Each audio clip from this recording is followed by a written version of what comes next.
Something that comes to mind a lot when I think about ICE it is Nazi Germany, of course. Of course, there's a comparison. And we call the Border Patrol agents Nazis. But when we think back to school, when you learned about the Holocaust in Germany and all of that, did you ever learn about the police? Do you ever really remember someone like breaking out?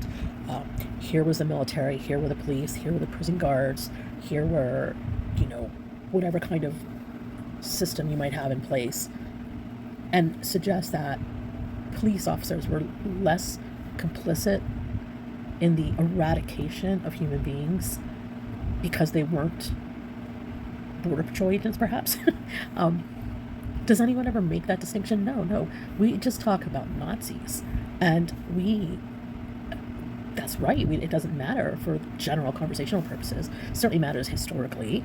But in terms of holding people accountable who are enforcing the subjugation of anyone who is not white, Christian, American,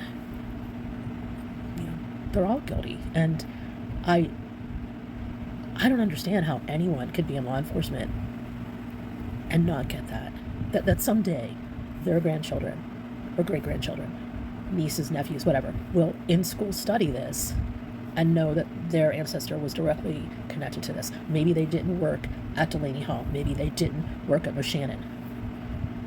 But they're the ones recorded standing next to the ICE officers in Pittsburgh, helping them take someone away. And I just, I guess nobody else really thinks about that kind of thing. Another thought I have is why we aren't hearing more from the descendants of Nazi guards, especially those who were the Nazi hunters. I'm saying that wrong. The Nazi hunters found Nazis in both North and South America and dragged them back to Europe to be held accountable, whether they were in wheelchairs or not.